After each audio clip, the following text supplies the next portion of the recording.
The air in the thistle and brass was thick with the ghosts of spilled beer and desperation.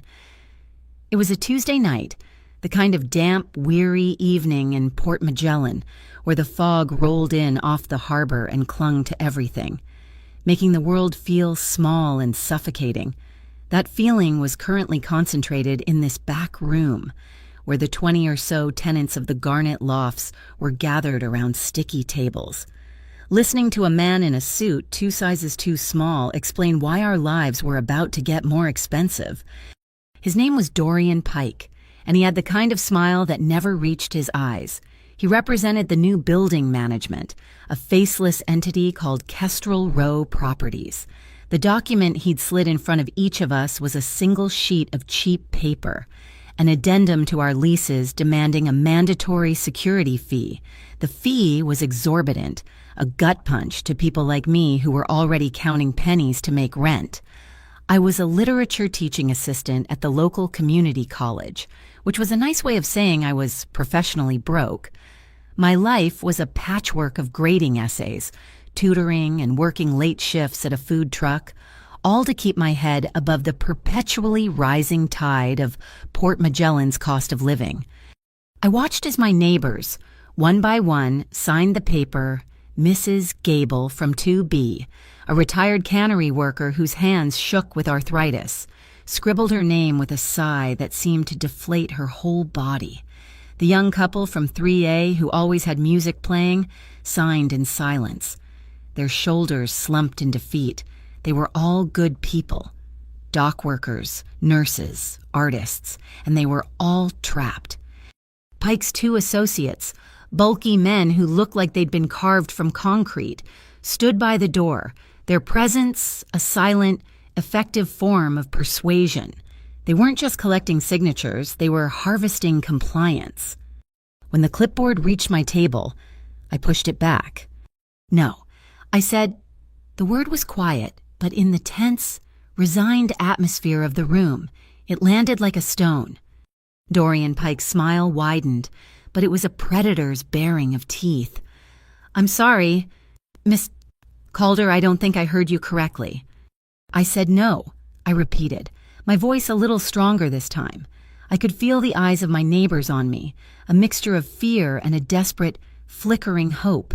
"This fee is not in my original lease agreement. It's unreasonable and, I suspect, not entirely legal." A low chuckle started from one of the concrete bookends by the door. Then the other joined in. Soon, Pike himself was laughing, a wheezing, unpleasant sound that made my skin crawl. It was a chorus of derision, a sound designed to shrink me, to make my stand feel foolish and small. "Not legal." Pike wiped a tear of manufactured mirth from his eye. "Honey, in this part of town, what's legal is what we say is legal. This is for your protection. The docks are getting rough." He leaned forward, his voice dropping to a conspiratorial whisper that carried through the entire room. "Sign the paper. Naya, be a good neighbor." My jaw tightened. "I'm not signing." The laughter stopped. The air crackled.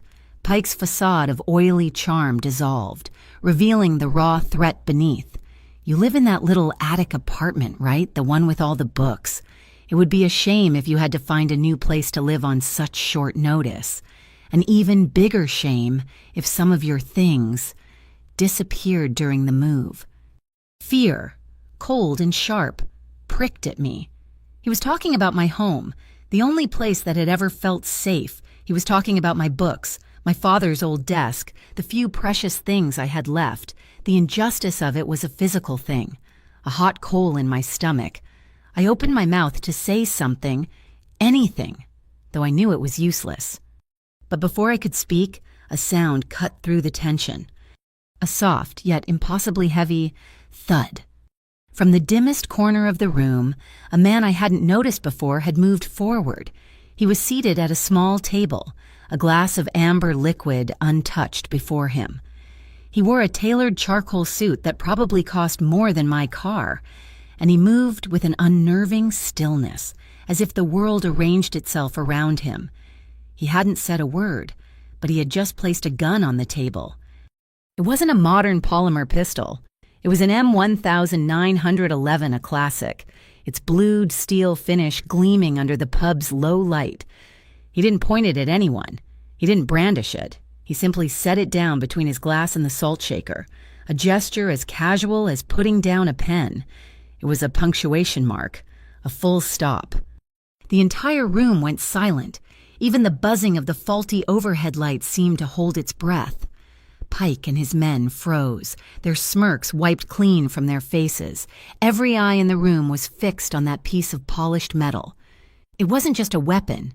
It was an artifact of absolute authority. The man in the suit finally spoke. His voice was calm, a low baritone that didn't need to be raised to command attention. "She said no," he stated, looking directly at Dorian Pike. "The discussion is over." The finality in his tone was absolute. The laughter was gone, replaced by a thick, suffocating fear that was 100 times more potent than anything Pike could muster. My own fear was now a confused, chaotic storm. Who was this man? Why was he intervening? Part of me was flooded with a dizzying sense of relief, but another, larger part was screaming with humiliation. I had become the center of a spectacle, a damsel in distress whose denial only mattered when it was backed by the threat of a man with a gun. The thought made me sick with anger. I saw movement out of the corner of my eye. Another man, who had been standing like a shadow near the wall behind the suited man, shifted his position. He was tall, with the quiet watchfulness of a wolf, and his slight movement had, almost imperceptibly, cleared a path from my table to the exit. He was creating an escape route for me. The calculated efficiency of it all was terrifying.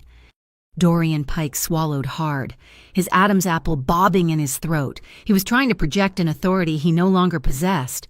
He looked from the gun to the man, his face pale. "This ain't your business," he managed to stammer. The man didn't even blink. He didn't have to. The M1911 on the table did all the talking. Pike seemed to shrink into his cheap suit. He threw a venomous glare in my direction, a look that promised retribution. "Fine," he spat. "We'll talk later, Miss Calder." He turned and stalked out of the room, his two thugs stumbling after him like chastened dogs. The moment they were gone, the tension in the room broke, but it didn't dissipate. It curdled into a swamp of whispers and fearful glances. My neighbors wouldn't meet my eyes. I was no longer one of them. I was the woman who had brought the wolves to the door. The man in the suit picked up his gun. The motion was fluid, economical, and ended with the weapon disappearing into a leather shoulder holster beneath his jacket. He stood up and walked towards me, up close. I could see the sharp lines of his face, the intelligence in his dark eyes, and a faint scar that traced the edge of his left eyebrow. He looked like he belonged on the cover of a magazine, not in the grimy back room of a dockside pub. "My apologies for the noise," he said, his voice still low and even. "Men like that only understand one language." I stared at him, my heart hammering against my ribs. I should have been grateful, but all I felt was a roiling mix of shame and fury. I had it under control. The lie was so transparent it was pathetic, but I needed to say it. I needed to reclaim some sliver of my own agency. A flicker of something amusement, perhaps passed through his eyes. "Of course you did," he said, his tone perfectly neutral. He gestured towards the door where his silent bodyguard, Teo Rivas, I would later learn, was waiting. "Allow me to give you a ride home. The streets are wet." It was a polite offer, a gentleman's gesture, but after what had just happened, it felt like another form of control, another cage. I had just fought to own my no. I wasn't about to give it away. "No, thank you," I said, meeting his gaze directly. "I can get home myself." For the first time, his composure seemed to shift. His eyes narrowed slightly, a subtle, almost imperceptible change. He wasn't angry or offended. He looked interested, as if he had discovered a rare and puzzling specimen. He was a man who moved pieces on a board, and one of the pawns had just refused to be moved. "As you wish, Miss Calder," he said, giving a slight, formal nod. He turned and walked away, his bodyguard falling into step behind him, and together they vanished into the Port Magellan night. I gathered my things, my hands shaking, and walked out of the pub into the cold, misty air. The rain had started, a light drizzle that turned the cobblestones into glistening black mirrors. I wrapped my thin coat around myself and started the long walk home, my mind racing. I had won the battle, but I knew, with a certainty that chilled me to the bone, that I was now embroiled in a war I didn't understand, caught between two dangerous, opposing forces. As I turned a corner, the sudden white glare of a street camera flashed, capturing a frame of the rain-slicked street. For a split second, it illuminated the faces of the men who had laughed, their features frozen in a snapshot of mockery. They were just shadows now, retreating into the city's underbelly. But I had the distinct and unsettling feeling that they, and the man who had silenced them, were shadows that had just been called for their due, and I was standing right in the middle of the reckoning. The walk home from the Thistle and Brass was a long, cold baptism. The rain plastered my hair to my scalp and seeped into my worn coat, but I barely felt it. My mind was a frantic kaleidoscope of images: Dorian Pike's sneering face, the collective fear of my neighbors, and the impossible weight of that M1911 sitting on a sticky pub table. By the time I climbed the 4 flights of stairs to our attic apartment, the adrenaline had worn off, leaving behind a bone-deep exhaustion and a tremor in my hands I couldn't control. Our home was a sanctuary of organized chaos under the eaves of the building. Overlooking Garnet Pier, it smelled of old paper, my Aunt Lila's lavender tea, and the faint, briny scent of the harbor that drifted through the window frames. Books were stacked on every available surface, a testament to my profession and my passion. From my desk, I could watch the container ships glide in like colossal, sleeping beasts, their lights painting shimmering trails on the black water. It was a view that had always calmed me. But tonight, the familiar groan of a ship's horn sounded like a warning. Aunt Lila was asleep in her armchair, a half-finished crossword puzzle resting on her lap. Her breathing was a soft, rhythmic whisper. Seeing her, so peaceful and unaware, stoked the protective fire in my gut. This was why I'd said no. This tiny, cluttered, book-filled space was our whole world, and I would not let men like Pike bulldoze it. The days that followed were a study in forced normalcy. I graded freshman essays on symbolism and Hawthorne, their earnest, clumsy arguments a welcome distraction. I tutored a high school senior who was convinced Shakespeare was an alien, and I spent my evenings in the cramped, fragrant belly of the Tide and Flower food truck, serving gourmet fish tacos to tourists and dock workers, the smell of grilled lime and cilantro clinging to me long after my shift ended. Through it all, a ghost haunted the edges of my thoughts: the fire. It had happened 10 years ago, a warehouse down on Pier 12. My parents, both port administrators, had been working late. The official report called it faulty wiring, a tragic accident, but the whispers on the docks told a different story, one of insurance fraud and a deal gone wrong. No one was ever charged. The case went cold, leaving behind an unanswered question that had shaped the entire course of my life. It was the reason I distrusted the easy smiles of men in suits and the deep, tangled power structures of Port Magellan. You need to get the receipts. Naya, my best friend, Juno Park, told me over coffee 2 days after the pub incident. Juno was an independent journalist with a podcast that was slowly gaining a cult following for its deep dives into the city's political rot. She was all sharp angles and sharper intellect, the pragmatic anchor to my literary drift. I'd told her everything, and she'd listened with a grim, focused intensity. This Kestrel Row is a dumpster fire. Pike's threats are actionable. You need to record everything, every call, every conversation. Create a paper trail they can't burn. Her advice felt sound, practical, a plan. It gave me a sense of control, however illusory, but the retaliation, when it came, wasn't a phone call. It was colder, more insidious. It arrived in my inbox on Friday morning, A new invoice from Kestrel Row Properties for a community safety initiative. The amount was double the original fee. But that wasn't what made the air leave my lungs. At the bottom of the PDF, next to the line requiring a signature, was a crisp, perfect digital rendering of my name. A forgery. They hadn't just ignored my refusal, they had erased it, overwriting my no with a manufactured yes. The violation felt intimate, like they had reached into my life and stolen my very identity. The feeling of being invaded became terrifyingly real that afternoon. I came home from campus to find my apartment door slightly ajar. My heart seized. I pushed it open, calling out for Aunt Lila, but the apartment was empty. She was at her weekly book club. I stepped inside, my senses on high alert. Nothing seemed obviously broken or stolen. The television was there. Lila's silver locket was on her dresser, but the stillness was wrong. It was the quiet of a space that had been disturbed. I walked into my small bedroom, and that's when I saw it. My desk chair was pulled out at an odd angle.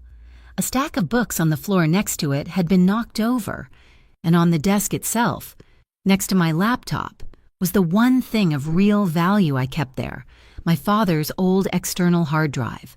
It was a small, silver rectangle, an obsolete piece of tech I clung to for sentimental reasons. It held his old work files, family photos, a digital ghost of the man I'd lost. It had been moved. I knew its position on my desk to the millimeter. It was my constant silent companion while I worked. Now, it was shifted 2 inches to the left, turned at a slight angle. The lock on my door hadn't been smashed.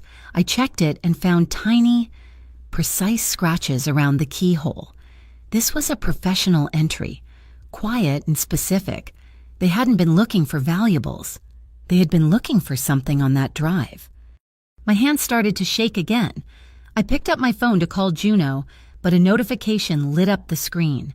An encrypted text from an unknown number. "They aren't bluffing. I'm watching." The message was unsigned, but I knew, with absolute certainty, who it was from. Cassian Voss, the man from the pub. The words were a cold knot in my stomach, a threat and a promise all in one. My finger hovered over the delete button, my thumb trembling. I hated him. I hated his intrusion, his assumption that I needed his brand of dark protection. But I didn't delete it. I couldn't. The feeling of being watched became a physical presence over the next few days. I'd catch a glimpse of a dark sedan parked down the street. Once, I saw the tall, watchful man, Teo, standing across from the food truck, his gaze sweeping the crowd. I was being babysat by the Mafia. The thought was so absurd, so far removed from my life of grading papers and selling tacos, that I might have laughed if I wasn't so terrified. That feeling of defiance, of being cornered, followed me into the classroom. My lecture for the week was on Herman Melville's Bartleby, the Scrivener. As I stood before my students, I heard my own voice explaining the profound power of Bartleby's passive resistance. His mantra, "I would prefer not to," is not a sign of weakness, I explained, the words tasting sharp and real on my tongue. It is a radical act of self-preservation.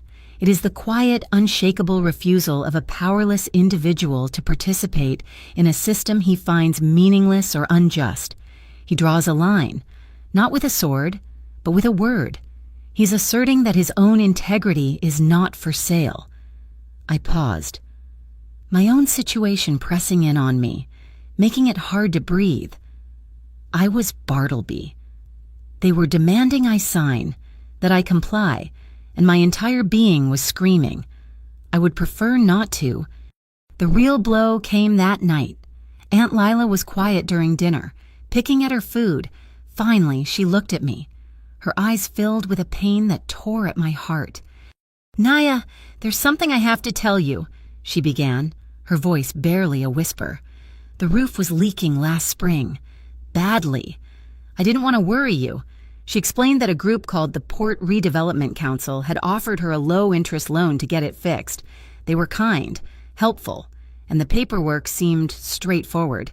She'd been so relieved. A cold dread crept up my spine. Aunt Lila, who runs this council. "They're sponsored by Kestrel Row," she said, the name falling from her lips like a stone. She was in debt to them. The security fee wasn't a random shakedown. It was another turn of the screw. After she went to bed, I sat at my laptop for hours, my fingers flying across the keyboard. I found the loan documents she'd saved. The loan was approved through a bank I'd never heard of, Obsidian Savings Cooperative, and the legal name listed on the agreement, the co-signer for my aunt's debt, was Calder L., a designation they could only have gotten from my forged signature on that fraudulent safety fee invoice. It was a web, and they were pulling us deeper into the center. I called Juno, my voice tight with a mixture of panic and rage. While I searched my emails, she did what she did best. She dug. An hour later, she called back. "I've got something," she said, her voice electric. "The Port Redevelopment Council is a shell. The money for these community loans is being funneled from a real estate trust, which in turn gets its funding from a holding company called Northgate Wares. They're buying up debt, forcing people out and using it all as leverage. This isn't just about fees. Naya, they're trying to swallow the entire waterfront." The pieces clicked into place, forming a picture of such cold, calculated greed that it was breathtaking. They weren't just bullies. They were architects of ruin, using contracts and front companies as their weapons. I hung up the phone and stared out the window at the dark expanse of the harbor. The lights of the pier glittered, a fragile promise in the overwhelming dark. They had taken my parents. They had tried to take my home, my name, and my aunt's security. They thought because I was a woman who lived in an attic full of books, I was weak. They thought I would break. I would not be silent. I opened a new document on my laptop. The cursor blinked on the blank white page. My hands were steady now. The fear was still there, a cold stone in my gut, but it had been joined by a hard, clear resolve. I typed a title, "Things That Are Not for Sale." And then I began to write my list. The invitation came not as a call or a text, but as a small, cream-colored card slipped under my door, embossed with a single, stylized V. It simply read, "The Vesper Room, 9 p.m. Please." There was no address, only a small, hand-drawn map on the back, a schematic of alleyways behind a row of derelict shops on the city's forgotten west side. It was a summons, cloaked in the politeness of a request. There was no question who it was from. Juno was vehemently against it. "This is how people end up as plot points in my podcast. Naya, don't go. It's a trap." "It's the only move I have left," I argued, my voice strained. "Kestrel Row has already trapped me. They've stolen my signature and tied my aunt to them. At least this is a different predator." The Vesper Room was hidden, as promised, behind a dusty, forgotten bookstore called The Final Chapter. Teo, Cassian's silent guardian, was waiting in the alley. And he didn't speak, only nodded once and led me to a heavy oak door that looked like it hadn't been opened in a century. It swung inward without a sound, revealing not a bar, but a library. Bookshelves soared to a stamped tin ceiling, the air thick with the scent of aging paper and leather. A spiral staircase descended into the amber glow of the speakeasy below. Cassian Voss was waiting at a secluded booth, the dark wood swallowing the light around him. He stood as I approached, a gesture of old-world courtesy that felt jarringly out of place. He wasn't armed, or at least, not visibly. The tension between us was a palpable thing, a third presence at the table. "Thank you for coming, Miss Calder," he said, his voice as smooth and dark as the whiskey in his glass. "I'm here because your rivals forged my signature on a legal document and are using it to leverage my aunt," I replied. My tone clipped. "I wasn't there for pleasantries. I'm assuming you know that." He gestured for me to sit. "I do. And I'm offering a solution." He slid a business card across the table. "It belonged to a lawyer, one of the city's best and most expensive. My legal team will file an injunction tomorrow morning. We'll challenge the validity of the security fee and the loan agreement. They will represent you and your aunt, pro bono." I stared at the card, then back at him. Why?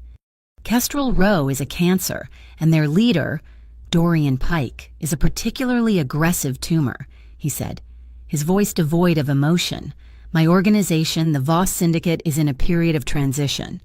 We are moving our interests into legitimate logistics shipping, freight, supply chain management. Kestrel Row's methods are crude, violent, and bad for business. They want to tear down the waterfront for a quick profit. I want to build it into a stable, profitable port of call. Our interests, for the moment, are aligned. My phone buzzed on the table. It was a secure file from Juno. I tapped it open. It was an audio file. The quality grainy. A voice I recognized immediately. Dorian Pike's oily sneer was speaking. Just burn the old Harbor Blue files. All of them. Before the FCID gets a warrant to come sniffing around. FCID. Juno had added a note: Federal Commerce Integrity Directorate, a serious, top-tier federal agency. The mention of Harbor Blue sent a chill down my spine. I looked up at Cassian. What is Harbor Blue? He didn't seem surprised by my question. Teo, who had taken a discreet position a few tables away, approached and placed a tablet on our table. He tapped the screen, and a satellite image appeared. It was a time-lapse, showing a series of unmarked trucks moving in and out of a specific location on the docks Warehouse 19. The trucks were registered to a single company, Northgate Wares. Harbor Blue was a shipping manifest designation, Cassian explained, his eyes fixed on the screen. A ghost ledger. Kestrel Row has been using Northgate to swap high-value cargo for contraband for years. Right under the Port Authority's nose. Your parents were good at their jobs. Miss Calder. Too good. They started noticing discrepancies that couldn't be explained away. The room suddenly felt cold, the air thin. Are you telling me Kestrel Row was responsible for the fire? I'm telling you the fire that killed your parents conveniently destroyed the records for Warehouse 19 for that fiscal year, he said carefully. The Voss Syndicate had no part in it.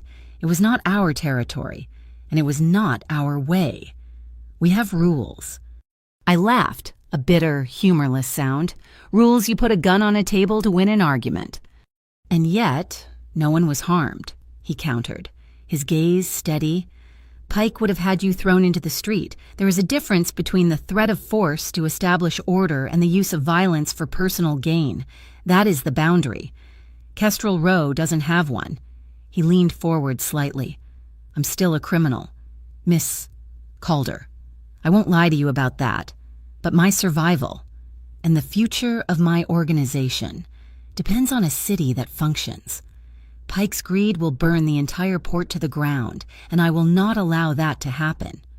His frankness was disarming. He wasn't trying to pretend he was a hero. He was a businessman protecting his interests, and for now, I was an asset in that endeavor. He gestured to Teo, who swiped the tablet to a new image.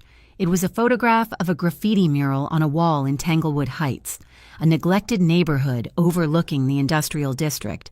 The art was stunning. A massive, photorealistic painting of a moth with intricate patterns on its wings. This appeared 3 days ago. Cassian said, the artist is a ghost, goes by the name Moth Gray. They're known for embedding information in their work. Look at the dust patterns on the wings. He zoomed in, barely visible, stenciled in a faint, iridescent paint that was almost invisible, was a string of numbers and letters. We believe these are coordinates. Drop points, server locations, a map of their transactions. My blood ran cold. I thought of the one thing the intruder in my apartment had disturbed, my father's hard drive. I think I know what it connects to. I explained about the break-in, the professional entry, the single item that had been moved, the hard drive I'd kept more for love than for any practical purpose. Cassian listened intently. May I see it? It was a risk. A monumental leap of faith, but listening to Pike's voice on that recording, seeing the trucks on the satellite feed, I knew I was long past the point of safe choices. I pulled the small silver drive from my bag and placed it on the table between us. Cassian didn't touch it. I have a specialist, he said, Ari Beaumont, one of the best gray hat hackers on the West Coast. She can break the encryption. No, I said immediately, my hand instinctively covering the drive. No one takes this. No one copies it. This was my father's legacy, his life's work. It was all I had left. The idea of some stranger picking it apart in a dark room was unbearable. If she's going to work on it, she does it right here, in front of me, on my laptop. No network connection and any personal data, anything unrelated to this, is mine to keep or delete. The final say on what we do with what we find belongs to me. I expected him to argue, to push back. Instead, he just nodded. Your terms are acceptable. He made a call, his voice low and brief. Ari is on her way. While we waited, Juno texted again. Be careful. A source on the force told me Pike's people have put your name on an internal disruptor list. They're actively targeting you now. The message was a jolt of fear, but it was too late to turn back. We were already in motion. Ari Beaumont was nothing like I expected. She was young, with neon pink hair and a laptop covered in anarchist stickers. She moved with a twitchy, caffeinated energy, her fingers flying across my keyboard with an artist's familiarity. She worked in silence, her brow furrowed in concentration. After 20 minutes, that felt like an eternity. A single folder appeared on my screen. It was labeled Harbor Blue. That's it, Ari said, leaning back. It's a nested encryption, a real piece of work. Looks like it's keyed to a dynamic data set, a location. The mural, Cassian said, his voice a low hum of realization. He looked at me. Your father's files and Mothgray's map are two halves of the same key. We have to go to Warehouse 19. We have to be there, on site, to unlock the rest of this. The plan formed with a terrifying, inexorable logic. We would go the next night, a small team, infiltrate the warehouse, access their local server, and use the coordinates from the mural to unlock my father's final message. As Ari packed her gear, Cassian turned to me. He produced a small velvet box. Inside, nestled on a bed of black satin, was a simple silver necklace. The pendant was a tiny, polished silver leaf, elegant and unassuming. This is for you, he said. There's a pressure-activated alarm inside. If you are ever in immediate danger, squeeze it, hard. Teo or one of my men will be there in minutes. I stared at it. It was beautiful. And it was a chain, a link to his world, his methods. He seemed to read my thoughts. Don't think of it as a leash. Miss Calder, he said softly. Think of it as a handrail in a high wind. I let him fasten it around my neck. The metal was cool against my skin. It felt impossibly heavy. The secret door to the library hissed shut behind me. The sound, ceiling are packed. As I stepped back out into the damp Port Magellan alley, I felt a fragile, fleeting connection to the man I'd left in the amber glow below. It was a wisp of empathy, thin as smoke, that rose between two people standing on opposite sides of a moral chasm, momentarily united by a common enemy. And just as quickly, as the cold night air hit my face, it was gone. The night air of the harbor was a cold, wet blade. Warehouse 19 loomed in front of us, a colossal block of rust and shadows squatting at the edge of the pier. It was a dead zone, the last stop for forgotten cargo, and, I was beginning to realize, the birthplace of my family's destruction. Our team was small, assembled with a specific, grim purpose. Cassian was the operational lead, moving with an unnerving, predatory grace, his eyes scanning every shadow. Teo, his shadow, was pure, silent security. Ari Beaumont, her neon pink hair tucked under a black beanie, was a bundle of nervous energy. Her backpack filled with technology that looked both futuristic and homemade. And then there was me, Naya Calder, the literature TA, now functioning as the data specialist and, in a way, the key. My father's silver hard drive was heavy in my pocket, a cold piece of my past we were about to use to unlock a monstrous present. Juno was our overwatch, parked 3 blocks away in her beat-up sedan, her laptop connected to Ari's network. She was monitoring police scanners and the sparse security camera feeds in this desolate part of the port, all quiet on the western front. Her voice crackled, tinny and distant in the earpiece Ari had given me. Patrol car passed 2 minutes ago. You're clear. We didn't go in a door. Teo moved to the edge of the pier and, with a quiet grunt, prized open a heavy iron storm grate. The smell that rose from the darkness was immediate and overwhelming low tide, creosote, and decay. "This is the old saltwater intake for the fire suppression system," Cassian murmured, his voice close to my ear. "It runs under the main loading bay." Teo descended first, his form disappearing into the black. Ari followed, and then Cassian motioned for me. "Stay close." My sneakers slipped on the mossy iron rungs. The air was thick and cold, and the sound of the harbor water lapping against the concrete pilings below was a hollow, echoing boom. We moved in a crouch through a low, dripping tunnel, guided only by the faint red beam from Teo's flashlight. It smelled of rust and salt. I could hear the faint, rhythmic clanging of a loose piece of rebar somewhere in the dark, a metronome for my hammering heart. Teo stopped at a service ladder that led up to a steel hatch. He listened for a full minute before nodding. He eased the hatch open, and we climbed out, one by one, into the cavernous silence of Warehouse 19. It was vast. Rows of shipping containers were stacked 3 and 4 high, creating narrow canyons of steel. The only light came from the high, grime-caked windows, filtering the weak moonlight into dusty, spectral beams. An internal door blocked our path to the central office, a heavy, reinforced steel door with a glowing red RFID panel. This was Ari's domain. She pulled a device from her pack that looked like a tangle of wires soldered to a smartphone. She held it to the panel. For a second, nothing happened. Then the panel beeped, the light turning green. The heavy lock clicked open. "Are we clean?" Cassian whispered as we slipped inside. "Cleaner than clean," Ari breathed, her fingers already flying on her laptop, which she'd balanced on a crate. "The entry log will show a routine maintenance check at 3-4 a.m. by a ghost ID. We were never here." The office was a small, glass-walled box inside the larger warehouse, and in the center of the floor, standing alone, was a single container. It was painted a neutral gray, but the stenciling on the side was stark white, Northgate Wares. "That's it," I whispered. Teo had the bolt cutters out and snapped the heavy-duty lock with a single, muffled crunch. He swung the heavy doors open. The container wasn't full of chemicals or illicit goods. It was packed, floor to ceiling, with high-tech medical crates. I stepped inside, my flashlight beam playing over the labels, Lumenvine Biologics. I read aloud, "These are advanced diagnostic machines, rare disease assay kits." Ari was already at my side, jacking her laptop into the container's digital manifest port. "Okay, the manifest is legit. This shipment came in from Singapore, cleared customs. But it was never delivered to the hospital it was bound for. They're stealing medical equipment. I felt a wave of nausea.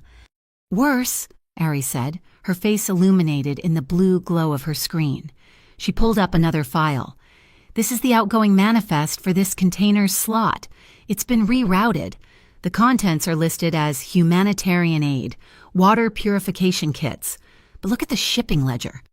She brought up 2 files side by side, the Lumenvine shipment and another blank container that was now on a ship bound for South America, listed as carrying industrial solvents. "They swapped the containers," Cassian said, his voice a low growl. "The high-value medical gear stays here to be sold on the black market. The purification kits, which are actually the precursor chemicals, are shipped out, clean as a whistle." It was a brilliant, ghoulish shell game.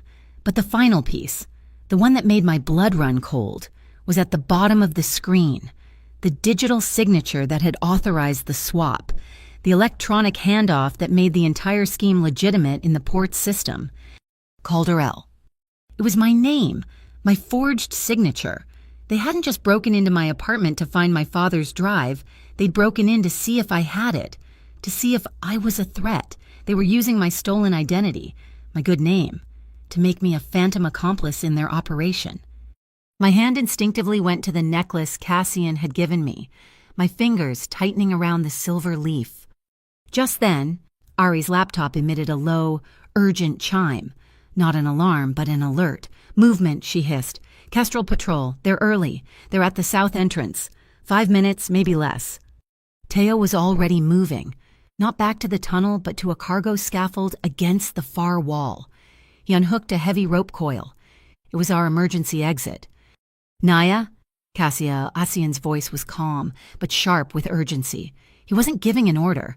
He was deferring to me. We have the link. We know the what and the how. We can leave right now and be gone before they clear the first row. Or we can get the proof. The unencrypted source file from their server. Your father's key. Juno's voice crackled in my ear. Naya, he's right. 4, maybe 5 guys. Fanning out. You have to move.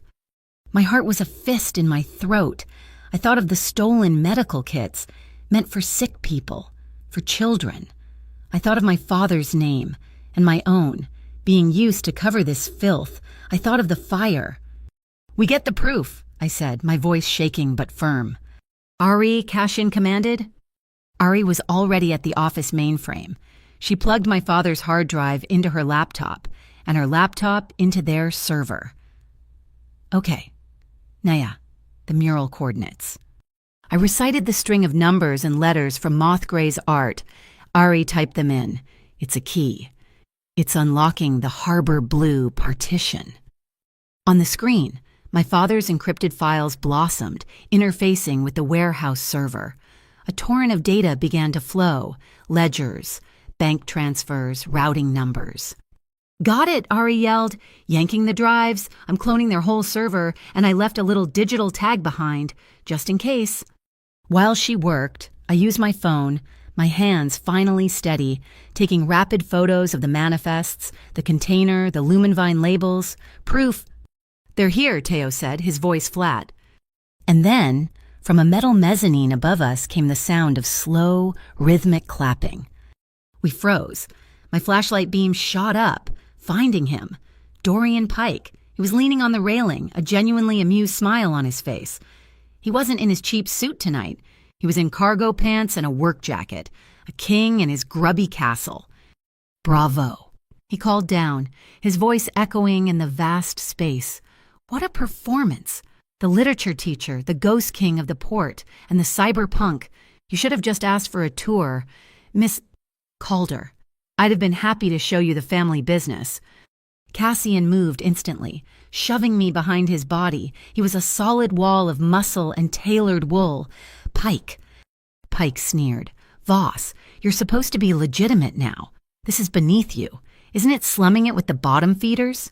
He then fixed his gaze on me, and the amusement vanished, replaced by a cold, reptilian hate.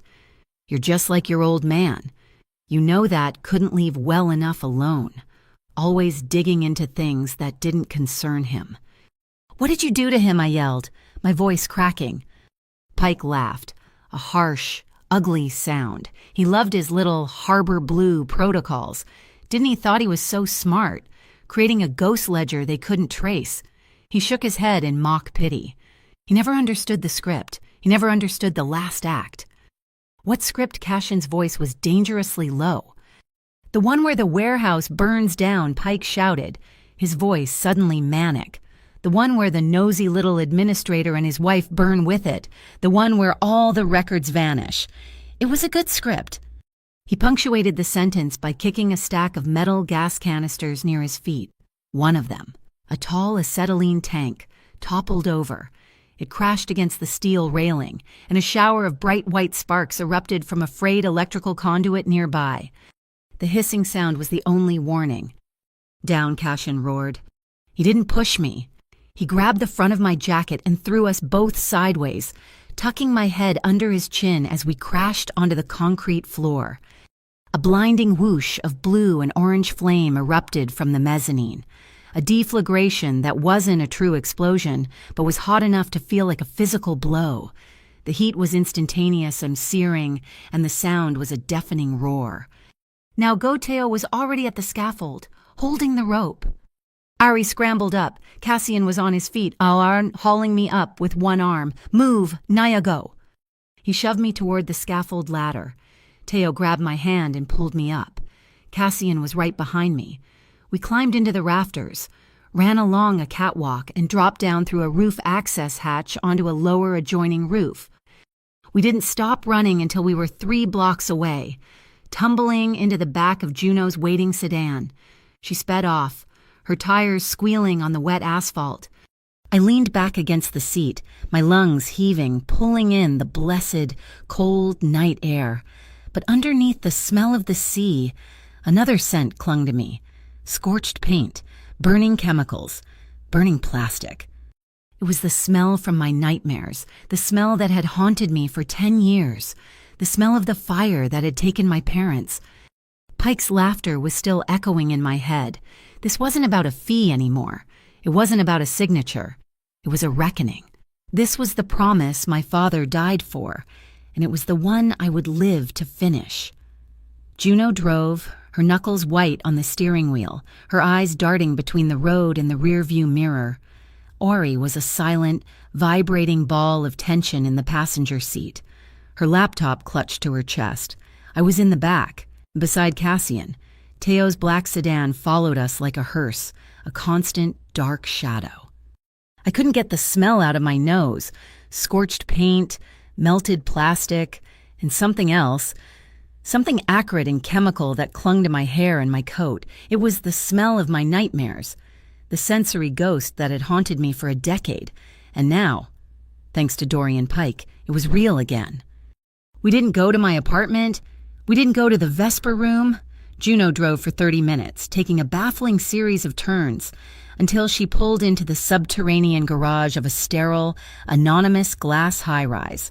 The sign in the lobby simply read, "The Malachite."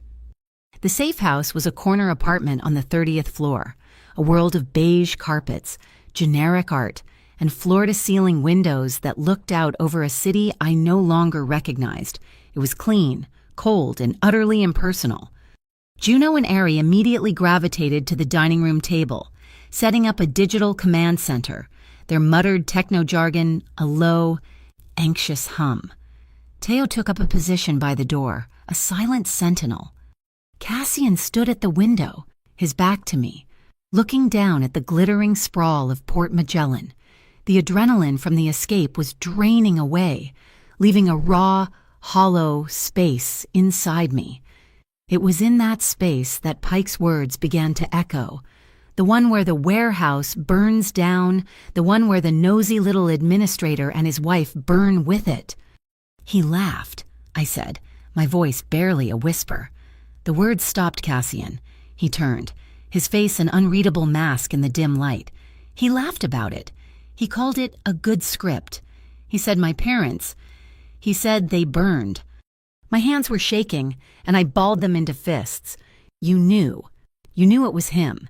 You said the fire conveniently destroyed the records. You knew, and you let me walk in there. I suspected, Cassian said, his voice level, but with a new, hard edge. I did not know. Suspicion is not proof, and I do not move on rumor. That's not an answer, my voice cracked, rising with a hysteria I couldn't control. You deal in this. This is your world. How do I know you weren't part of it? How do I know the Voss Syndicate didn't just subcontract the dirty work? He moved then, closing the space between us in 2 quick, silent strides. He didn't touch me, but his proximity was overwhelming, a wall of focused energy. My organization, Miss Calder, he said, his voice low and intense, did not start that fire. We did not profit from it, and we did not sanction it. We have many sins, but that is not one of them. Pike's greed, and his alone, is responsible for your parents' deaths. That is my word, and it is the only one I will give you on this matter. His certainty was absolute. It was as cold and hard as the gun he'd placed on the pub table. It didn't offer comfort. It offered fact. I wanted to break, to collapse, but the furious, terrified energy inside me had nowhere to go. I'm in, Ari's voice cut through the tension. We all turned. She was staring, wide-eyed, at her screen. Oh, Naya, this is so much bigger than Northgate. She had plugged my father's drive, now loaded with the key from the mural, into the clone of the warehouse 19 server. The data that exploded across her screen wasn't just a list of stolen goods. Your father was a genius, Ari murmured. The Harbor Blue file wasn't just a ledger. It was a skeleton key, a program designed to unlock and map a specific kind of fraudulent supply chain. She pointed to a complex diagram that looked like a spider's web. Here's the swap. The Lumenvine medical supplies come in. Pike's Northgate crew flags it, and your forged Calder L signature authorizes its transfer to a cold container. Then the chemicals go out, masked as humanitarian aid, the manifests, the bank transfers, the insider login credentials. It's all here. So we have him, Juno said, leaning in. We have Pike. We have Pike, Cassian corrected, stepping up behind Ari, his gaze locked on the screen. But Pike is just the rabid dog. Who holds the leash? Ari's fingers flew across the keyboard. I'm tracing the money. The profits from the black market sales of that Lumenvine gear. They don't go to Pike. They get washed through a series of offshore accounts and then funneled right back into the Obsidian Savings Cooperative. The bank that held my aunt's loan? And from there, Ari continued, her voice grim, it goes directly to the main benefactor of the Port Redevelopment Council. A name appeared on the screen, attached to a photo. It wasn't some shadowy gangster. It was a man I recognized from billboards, a smiling, handsome man in a crisp, open-collared shirt, Brennan Morrow, the city's golden boy, a tech billionaire turned philanthropist, famous for his urban renewal projects. Morrow, I breathed, horrified. He's funding Kestrel Row. He's not just funding them, Cassian said, his voice a low growl. He is Kestrel Row. Pike is just his VP of acquisitions. Ari pulled up another window. It all makes sense now. The tenants. All of you. She highlighted a flow of money. The security fees you're all being forced to pay. The high-interest loans like your aunt's. That money is being used to deliberately devalue your own properties. Morrow creates a high-risk investment zone, drives down the market value. Then his redevelopment council sweeps in, condemns the buildings, and buys the entire waterfront for pennies on the dollar. He's using you to finance your own eviction. The sheer, cold-blooded brilliance of it was staggering. We have to release this, I said, my voice shaking with a new kind of fury. We give it all to Juno. We send it to the FCID, right now.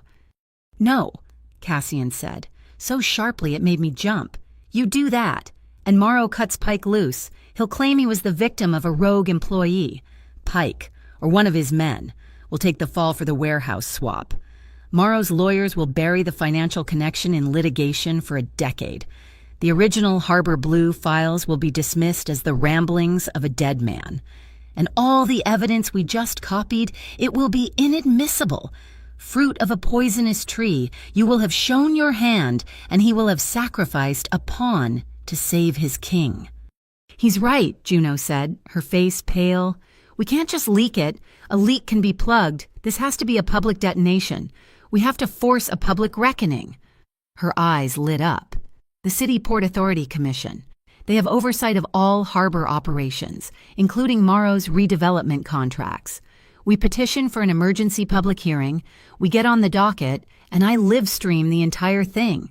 By the time Morrow's lawyers even know what's happening, the data will be public record, time-stamped and broadcast to the entire city.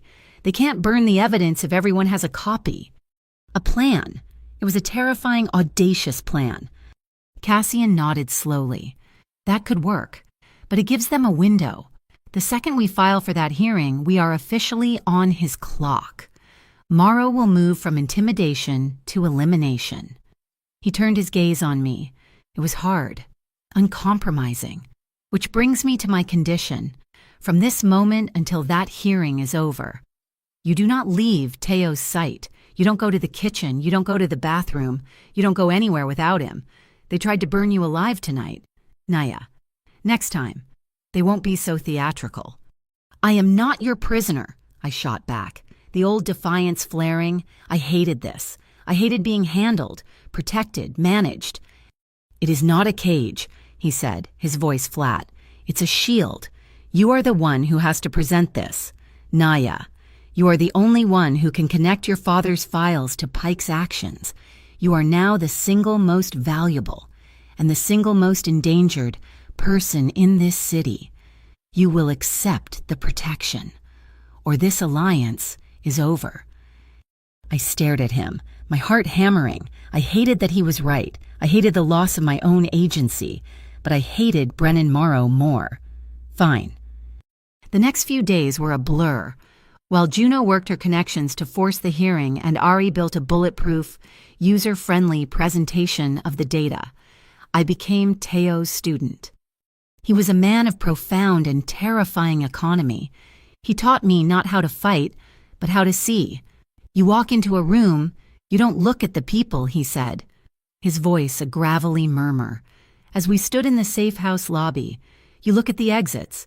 You look for the reflections in the glass. You look for what doesn't belong. He taught me to read body language. Don't watch his hands, watch his shoulders, his hips. The strike starts there. Watch his eyes. If he looks at your left, he's going for your right. He taught me how to escape a grip, how to use my weight, how to make a sound that would disable, not just alert. I was a good student. The same discipline that made me a meticulous academic made me a focused pupil. The girl who analyzed Melville was now analyzing threat vectors. On the third night, I found Cassian alone in the living room, staring out at the city lights. The apartment was silent, everyone else asleep. "Why?" I asked, and he turned. "Why these rules? Why logistics? Why not just take what you want? Isn't that the Mafia way?" He was quiet for a long time. "My father's world had no lines," he said, his voice softer than I'd ever heard it. "He built an empire on chaos, and it consumed him. When I took over, I drew lines, not for morality, Miss Calder, for sustainability." He gestured to the city. "You don't poison the ecosystem you live in. You don't sell people, you don't hurt children, and you don't prey on the working communities that are the lifeblood of the city. Kestrel Row breaks all those rules. They are a sickness. That's not business. It's a tantrum." I found myself looking at the faint scar on his eyebrow, the one I'd noticed in the pub. "And you've never had a tantrum?" He allowed himself a small, mirthless smile. He touched the scar. This was a reminder. From a time I chose a short-term, violent solution over a long-term, difficult one. The man who gave it to me is gone. The problem I solved. It came back threefold. Law, even my own, is patient. Violence is just a tantrum. It always costs more than it's worth. It was the first truly vulnerable thing he had ever said to me. It was a crack in the armor, and it changed the air between us. "Your sustainability," I said, stepping closer. "Your rules. This isn't just an ecosystem, Cassian. It's my home. It's Mrs. Gable from 2B. It's my Aunt Lila.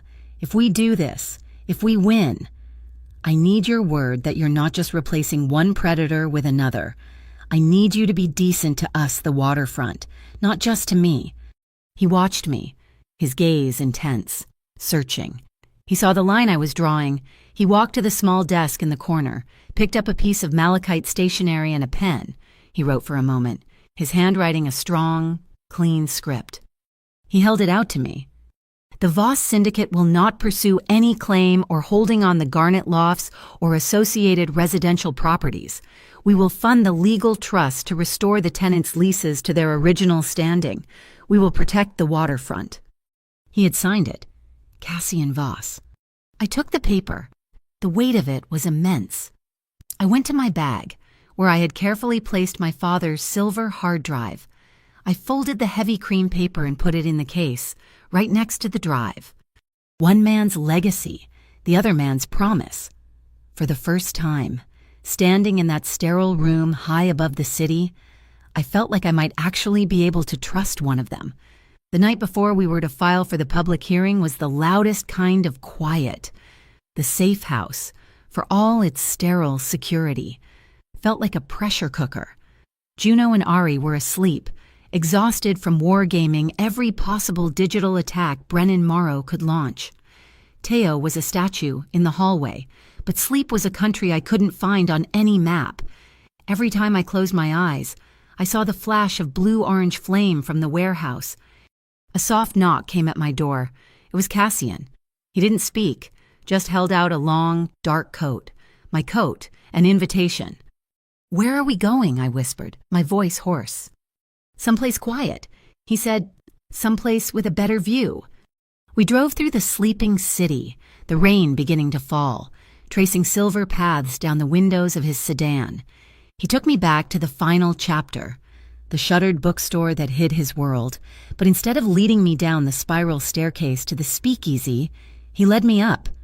The Vesper room had a secret. Above the library, accessible only by a key he produced from his pocket, was a glass atrium, a rooftop conservatory, built in a forgotten era that looked out over the entire city. The rain pattered a soft, hypnotic rhythm on the glass panes above and around us. Down below, the lights of Port Magellan bled into a watercolor smear of gold and white and red, a river of light flowing into the dark harbor. We were in a glass bubble, suspended between the storm and the city, completely and utterly alone. We stood there for a long time, not speaking, just sharing the rare, profound silence. The tension of the last few days, the constant hum of fear and planning, began to recede, pushed back by the gentle percussion of the rain. "I used to come up to the roof of my building when I was a kid," I said, my voice soft, the words surprising even me. "Before we lived in the attic, we had a small apartment on the 3rd floor. I'd sneak up there on hot summer nights." Cassian didn't look at me, but I felt the shift in his attention, the way his focus narrowed entirely on my voice. He leaned against the railing, his hands in his pockets, and simply listened. "The whole pier smelled different then," I continued, a phantom scent rising in my memory, of hot asphalt and diesel from the trucks, but also of salt and drying fishing nets. On a still day, you could smell the churros from the cart on Garnet Pier. My dad would bring them home sometimes, still warm in a paper bag. He and my mom. They loved this place. They saw the grit, but they saw the heart, too. They believed in the people who made their lives here.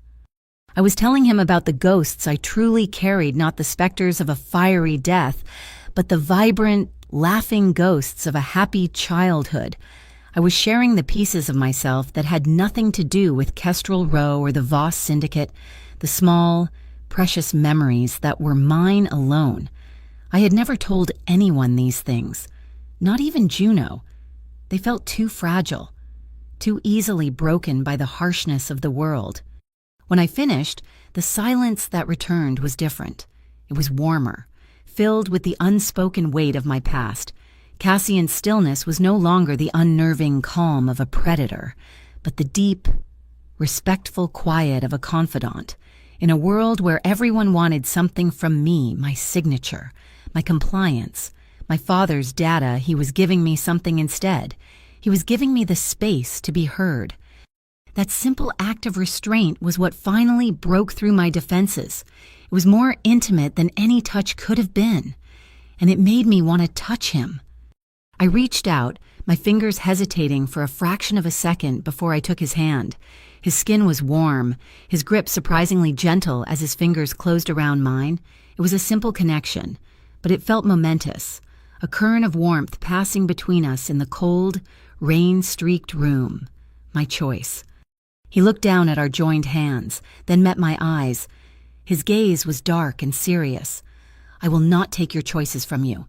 Naya," he whispered, his voice a low rumble that I felt more than heard. "Not tonight, not ever." It was a vow, a promise that he understood on a fundamental level. What this fight was about for me. It wasn't just about justice, it was about reclaiming the right to say no and the freedom to say yes.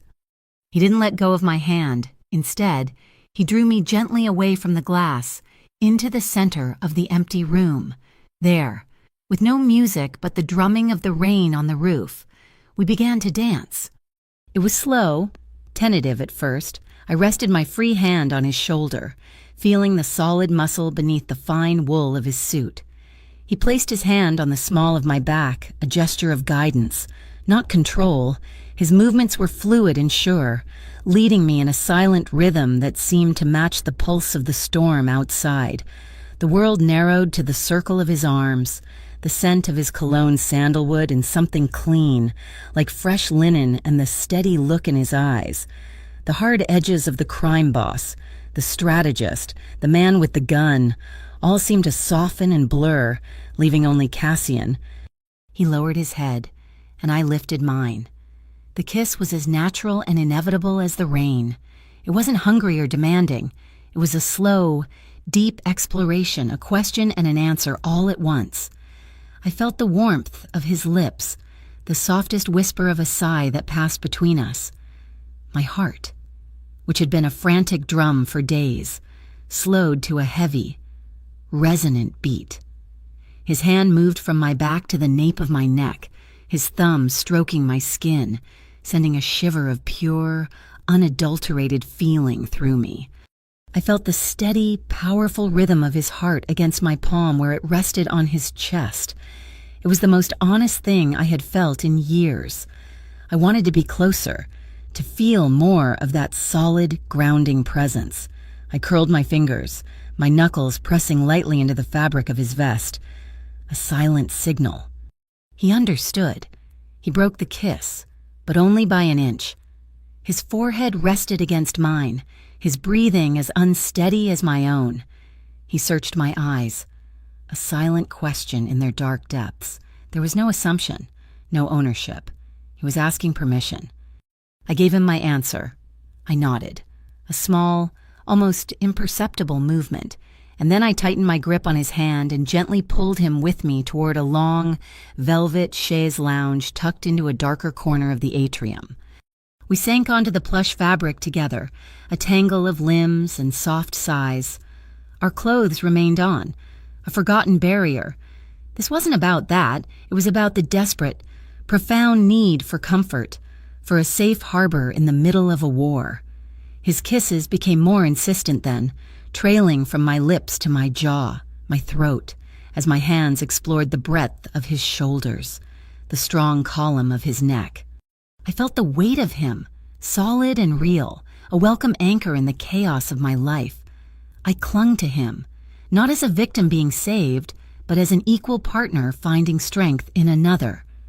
Our breaths mingled, our hands clasped tightly between us. We didn't speak words, not with our mouths, but our bodies were having a conversation of shared fear, of mutual respect, of a spark of fierce, impossible hope in the suffocating dark. Eventually, the frantic energy subsided, leaving a deep, quiet warmth in its place. He shifted, pulling me close so my head rested on his shoulder, our legs still intertwined. He kissed my forehead, a long, lingering press of his lips against my skin. We lay there, listening to the rain, watching the city lights shimmer through the wet glass. I felt the tension of the last 10 years, the weight of being alone, begin to dissolve in the quiet safety of his arms. In the morning, he whispered against my hair, his voice thick with an emotion I couldn't name. It will still be us. A small, breathless smile touched my lips. Promise. I felt his answering smile against my temple. Promise. He wasn't my savior. I hadn't been rescued. I had walked into this alliance with my eyes open, and tonight, I had chosen to step closer. He hadn't conquered or claimed me. He had waited, and he had asked. This fragile, powerful thing we had just shared wasn't a vulnerability. It wasn't a weakness that Brennan Morrow could exploit. It was a resource. It was strength. It was the armor I didn't know I needed for the battle that was to come. And I knew, as the first hints of dawn began to gray the eastern sky, that it would be tested before the day was out. The promise made in the rainy dawn felt like a lifetime ago by noon. The new day didn't bring quiet resolve. It brought war, waged not with guns, but with official letterhead. The summons arrived via a stone-faced courier. It was from the Federal Commerce Integrity Directorate, the FCID. My presence was officially requested to answer questions regarding irregularities in Port Authority shipping manifests.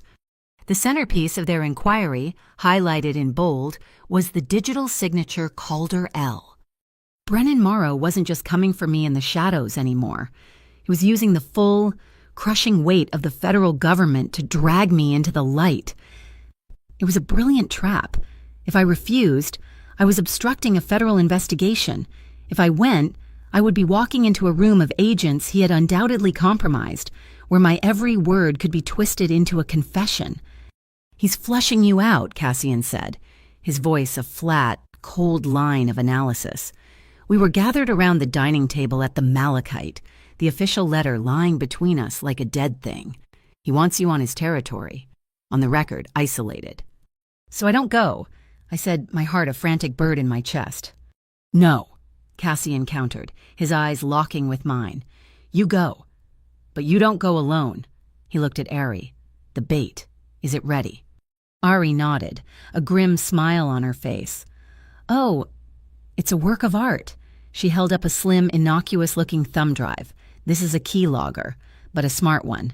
When you go in, you'll volunteer to help them access the corrupted files with your credentials. They'll think they're watching you. In reality, this little beauty will be mapping their network, identifying the user who accesses the forged signature, and planning a tracker on the digital file itself. When they make their next move to use that forgery, it will ping us with a location and a timestamp. We're not just answering the summons. We're turning their trap into our listening post. It was a terrifying, elegant solution, a reversal. I was still the bait, but now the hook was poisoned. While I was preparing for my high-stakes bureaucratic showdown, Morrow sent a message on a second front, a cruder one. Juno called me, her voice tight with panic. "Naya, something's happening at Garnet Pier. You need to see this." She patched her phone's camera through to Ari's laptop. The image was shaky, showing a crowd gathered at the end of the pier. A heavy winch, used for lifting fishing nets, had malfunctioned. A massive, sodden net had swung loose, knocking a dock worker, a man named Carlos, who I'd known my whole life, off the pier and into the frigid harbor water. As we watched, horrified, a length of heavy chain from the winch assembly snapped and crashed down, pinning him beneath the surface. People were screaming, pointing. It looked like a tragic freak accident, but I saw him, Dorian Pike, standing at the edge of the crowd, not helping, not shouting, just watching, a slight, satisfied smirk on his face. It was a message from my Aunt Lila, for all the residents. See what happens when you make trouble. Your world is unsafe. Before I could even process the horror, a figure moved with impossible speed. Teo. He had been shadowing my aunt on her morning walk. He didn't hesitate. He stripped off his jacket, took a running dive off the pier, and disappeared into the churning water. Seconds later, he resurfaced, somehow managing to heave the chain off Carlos, and then hauled the sputtering, half-drowned man to the pier ladder. He saved his life, right in front of Dorian Pike's smug face. By the time the paramedics arrived, Teo was gone, melting back into the city's shadows. The accident had been staged to instill fear, but Teo had turned it into a display of quiet, lethal competence. A message back to Morrow. Your threats will be neutralized. The attacks were relentless, a storm on 3 fronts. That night, while I was being prepped by Cassian's lawyer for my FCID meeting, Juno, armed with a fake press pass and a dress she'd bought at a thrift store, infiltrated Brennan Morrow's annual For the People charity gala. It was a sickening spectacle of the city's elite congratulating themselves on their generosity. But Juno wasn't there for the champagne. She was there for the intel. She managed to lift a tablet from a junior executive's briefcase. On it, she found the motherlode draft contracts for the securitization of the waterfront properties. Morrow wasn't just planning to buy the land, he was planning to bundle the mortgages, including my aunt's fraudulent loan, into complex financial instruments to be sold to the highest bidder. He was gambling with my neighbors' homes on a global market. While Morrow was playing the benevolent billionaire, Cassian was quietly waging a counterinsurgency. He called it the Sound Wall. It started small. A local grocery store in the waterfront district suddenly found its debts paid by an anonymous benefactor, allowing them to lower their prices. a pop-up medical clinic, staffed by a retired doctor on Cassian's payroll, opened in a vacant storefront, offering free checkups. A food truck, a competitor of the Tide and Flour, began serving hot meals to dock workers for $1. He was shoring up the community, making it impossible for Morrow to bleed the residents dry. He was fulfilling the promise he had written on that piece of paper, building a wall not of bricks, but of support, making the community too healthy to be condemned. The final piece of the puzzle came, as it always did, from Ari. She'd been obsessively studying the high-resolution photos of the moth-gray mural. "I've got it," she announced, her voice buzzing with discovery. "The coordinates. They're not just a key, they're a physical location. An old fiber-optic cabling tunnel that runs directly under Warehouse 19. It was decommissioned 15 years ago. If you wanted to run a shadow server, a ghost in the machine completely isolated from the main port network, that's where you'd put it.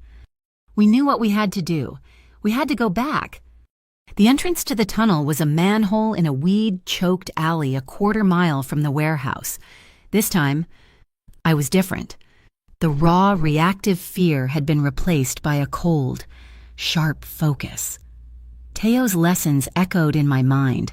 I noted the two means of egress from the alley. I watched the reflections in a grimy puddle. As I descended into the darkness, my hand was steady on the flashlight. I was no longer being led into danger. I was walking toward a target. The air was stagnant, thick with the dust of decades and the smell of ozone from the decaying cables. Glassine insulation crunched under our boots. Rats scurried in the periphery of our light beams. It was a tomb of forgotten technology. Ari led us, her device beeping softly. We followed a thick conduit of bundled cables to a small, concrete side room, and there it was, a single server rack, humming softly, its blinking green lights an obscene pulse of life in the dead tunnel. "Hello, beautiful," Ari whispered. She jacked in. The data from my father's drive, the clone of the warehouse server, and now this ghost server, all began to sync. It was the final, undeniable link. The server log was a meticulous record of every swapped container, every falsified manifest, every dirty dollar. It was a direct, irrefutable chain of command that started with a low-level thug in an orange vest and ended with a single name, Brennan Morrow. Just as the last of the data was being copied, a high-pitched alarm shrieked from Ari's laptop, a silent tripwire on the server rack. "They know we're here," she hissed, yanking the cables, "and they're coming." We heard them before we saw them, the heavy thud of boots from both ends of the tunnel. We were caught. "Orange vests," Teo said, his voice flat. He looked at Cassian. "2 teams, 4 men each. I'll take the west corridor. You get them out east." He didn't wait for an answer. He turned and ran toward the sound of the approaching footsteps, a solid, unmoving object going to meet an unstoppable force. "Go," Cassian yelled, grabbing my arm. We ran, our footsteps echoing in the narrow space. The beams of their flashlights cut through the darkness behind us.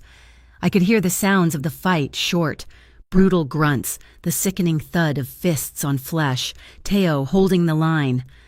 We reached a ventilation shaft. Cassian produced a small, metallic disc from his pocket and threw it behind us. It didn't explode. It ruptured with a loud hiss, releasing a thick, white smoke that filled the tunnel instantly. It didn't smell like chemicals.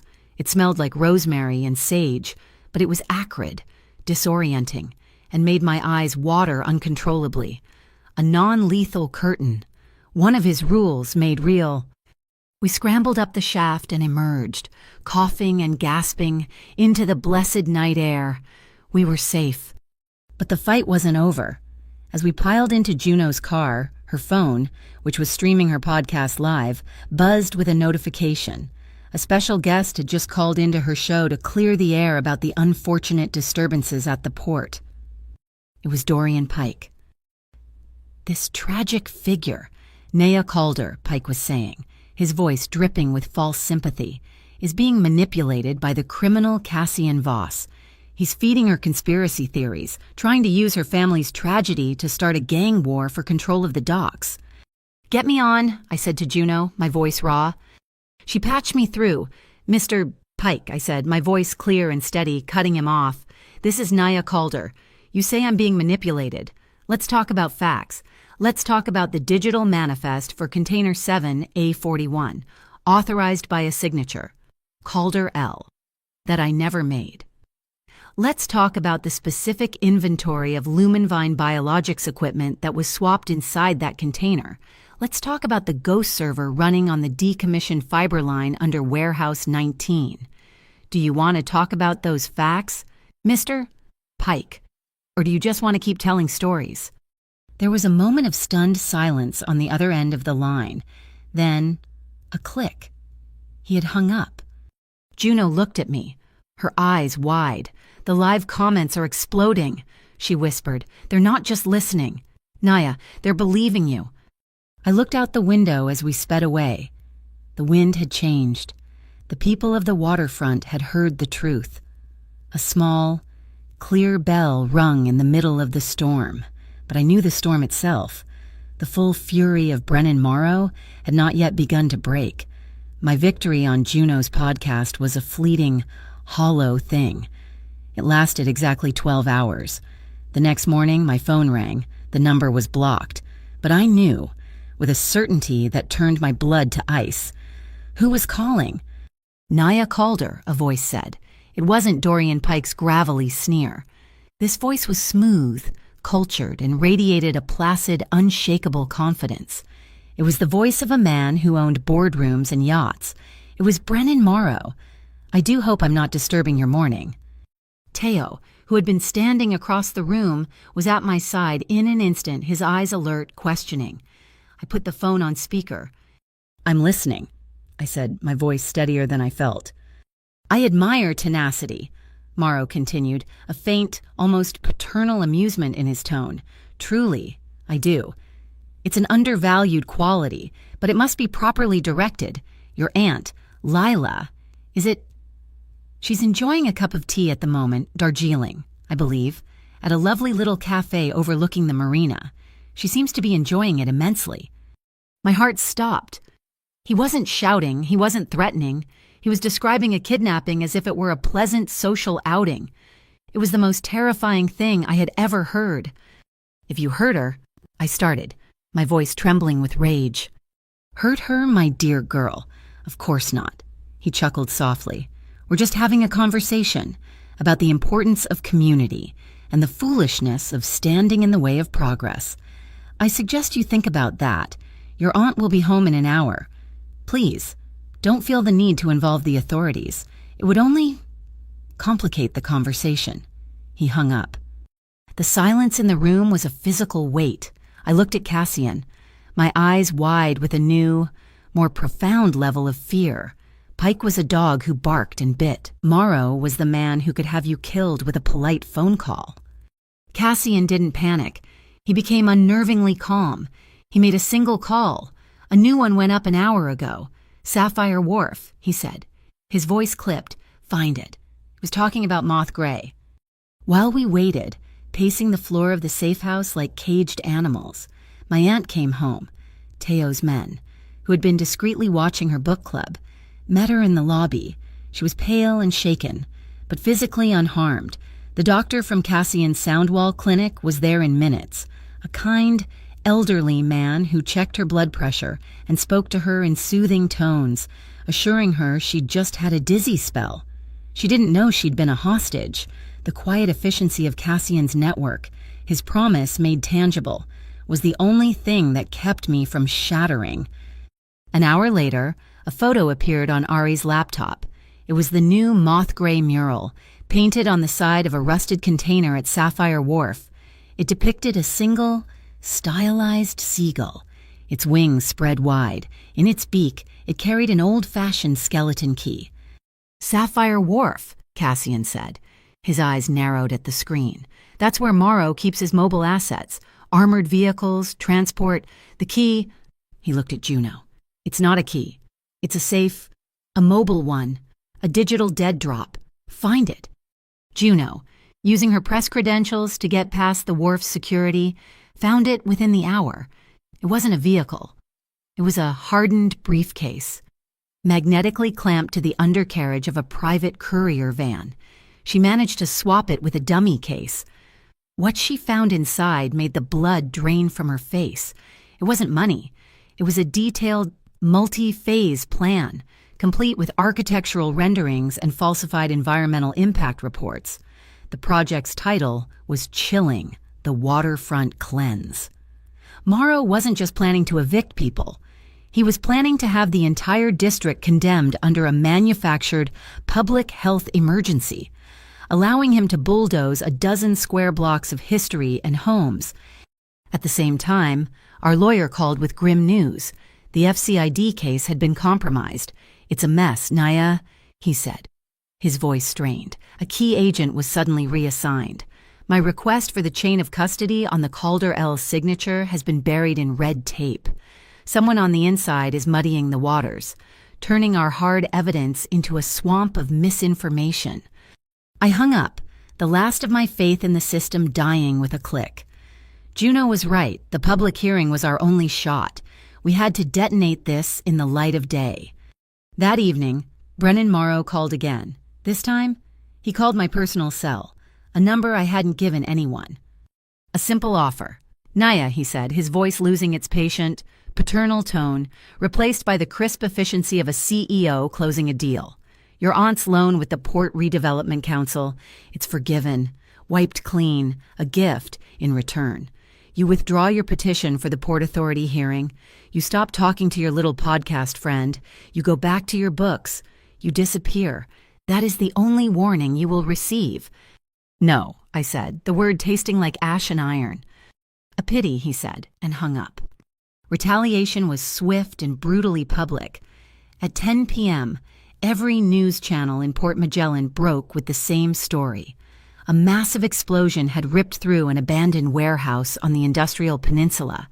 As the cameras panned over the raging inferno, a panicked eyewitness, his face smudged with artful soot, told a reporter he'd seen men in dark sedans fleeing the scene just moments before the blast. "Men," he said, "who worked for Cassian Voss." It was a phantom attack, a media narrative conjured from thin air. Dorian Pike, a guest on a primetime news panel, fanned the flames, calling Cassian a destabilizing force. A gangster trying to ignite a war for control of the port. The story was easy. It was simple. And the city, hungry for a villain they could understand, began to swallow it whole.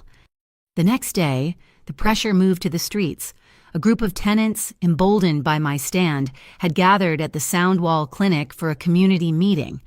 A half dozen of Pike's orange vests showed up, not with weapons, but with cameras, shouting insults, calling the residents stooges for the Voss crime family.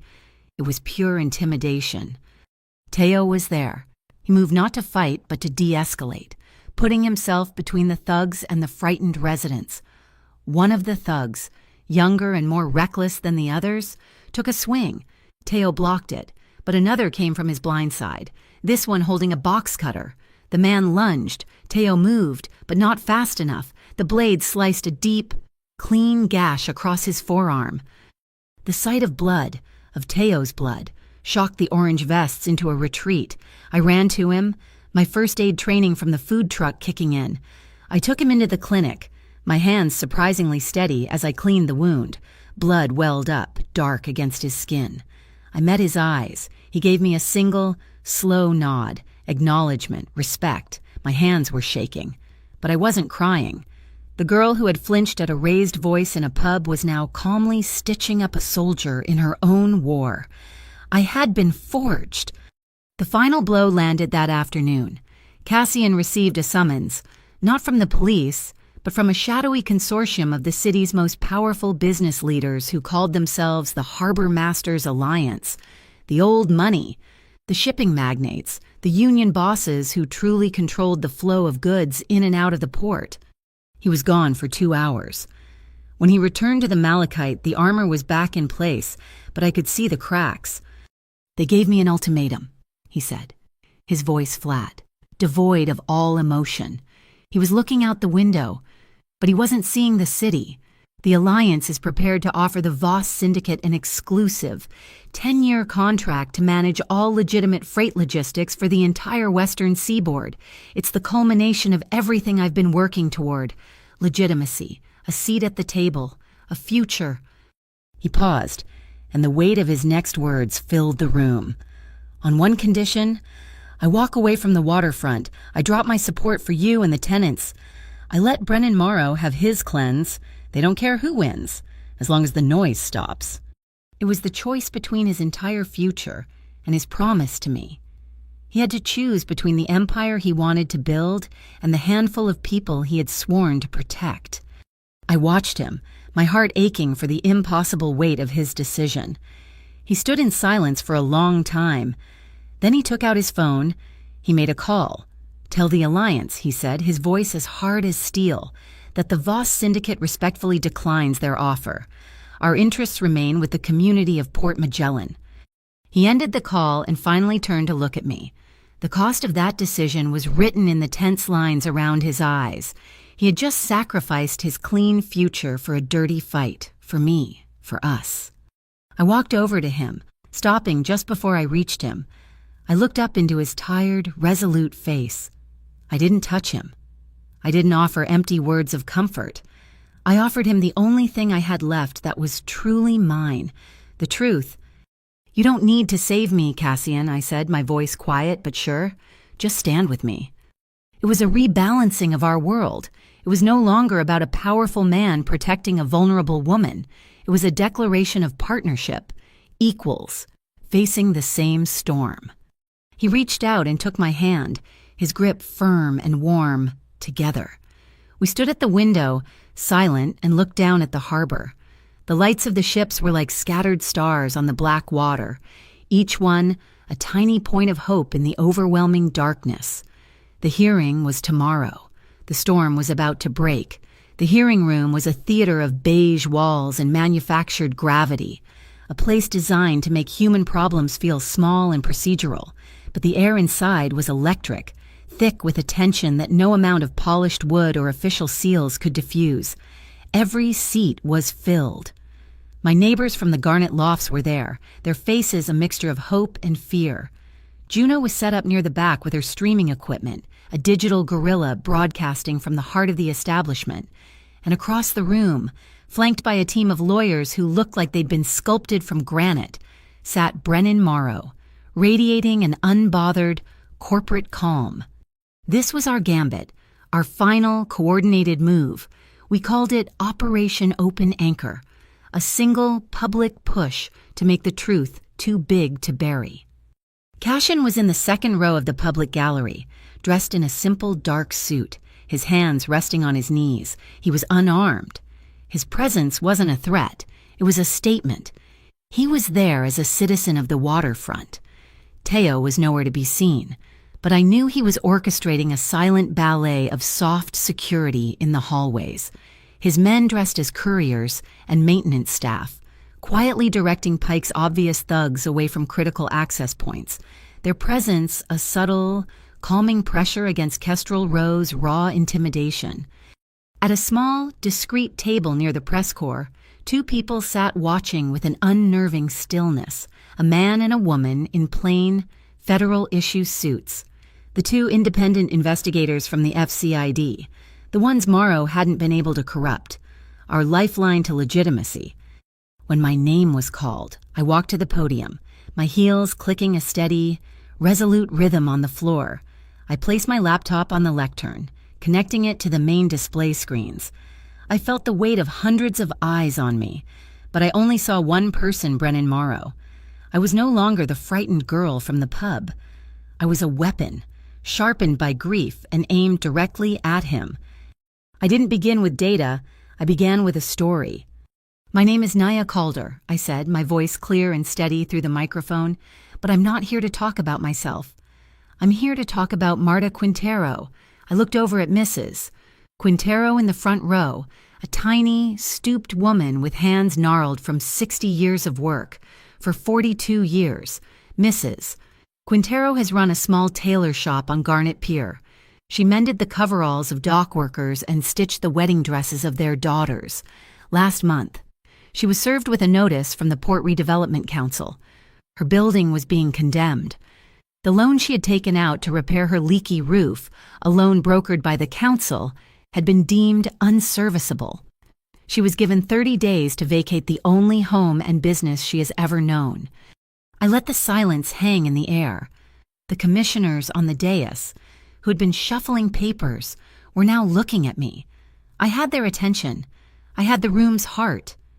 Mrs. Quintero's story is not unique, I continued. It is a template, a cruel and calculated business model designed by Mr. Brennan Morrow. Morrow's lead lawyer shot to his feet. Objection. This is a baseless personal attack. It is a statement of fact, I countered, and I have the evidence to prove it. This was the signal. Morrow's team called their first witness, a community leader I'd never seen before, who began a tearful, scripted testimony about how I was a troubled young woman, manipulated by the Voss criminal enterprise to destabilize the community. As he spoke, Ari, sitting next to Juno, typed a single command. The bait was taken. On the large screen behind the commission, a new window suddenly popped up, overlaying the city seal. It was a complex diagram of a cryptocurrency transaction. It showed a recent payment of $50,000, transferred from an anonymous wallet to another wallet labeled Community Liaison 01. The witness stammered, his words faltering as a collective gasp went through the room. Ari's digital tag had worked. His lie had triggered the trap, exposing his own corruption in real time. He fled the podium in disgrace. A second witness was called, a disgruntled tenant. And the same thing happened. A different transaction, a different wallet, the same public humiliation. Morrow's offense had crumbled before it even began. Now, it was my turn. The story of the waterfront isn't written in ledgers, I said, looking directly at Morrow. It's written in data. Let me show you. On the screen, Ari's presentation bloomed to life. It was a dynamic map of Port Magellan's shipping lanes. It begins, as everything on the waterfront does, with a shipment, a single container icon lit up, high-value medical equipment from Lumenvine Biologics. But here, a red line shot from the icon to a holding area it is illegally diverted by Northgate Wares, a front company for Kestrel Row. The authorization for that diversion, I continued, my voice ringing with cold fury, was made with a forged digital signature, my signature. The Calderal document flashed on the screen, alongside a timestamp that placed its creation 24 hours after the break-in at my apartment. That forged signature was then used to co-sign predatory loans, like the one given to Mrs. Quintero. The money from those loans, and the profits from the black market sale of that stolen medical equipment, were funneled through the Obsidian Savings Cooperative and directly into the primary investment fund for Mr. Morrow's Port Redevelopment Council. The map on the screen was now a dizzying web of arrows and shell corporations, a visual representation of a grand criminal conspiracy. Every line, every transaction, every piece of data we had gathered now flowed to a single point. And it all culminates here. I pressed the final key, the web contracted, and all the lines terminated on a single glowing node in the center of the screen, Brennan Morrow's smiling corporate photo. Morrow, for the first time, looked rattled. He stood up, his voice booming with theatrical indignation. This is a digital light show, a fantasy woven from stolen data and wild accusations by a woman in league with a known crime boss. Where is the verifiable proof? Juno, on cue, hit play. The audio filled the room, grainy but unmistakable. It was Dorian Pike's voice, recorded in the echoing darkness of Warehouse 19, the script where the warehouse burns down, the one where the nosy little administrator and his wife burn with it. It was a good script. The confession hung in the air, a poisonous, undeniable truth. And that's when the last semblance of control shattered. Dorian Pike, who'd been standing in the back of the room, let out a wordless roar of pure rage. He shoved aside a bailiff and charged forward, his orange vest surging behind him. Their goal clear, get to the podium, get to me, and silence the truth with brute force. But just as they broke through the spectators, the emergency lights in the chamber and the hallway beyond all flashed, twice, from white to a brilliant, unearthly green. Teo's signal, the trap is sprung.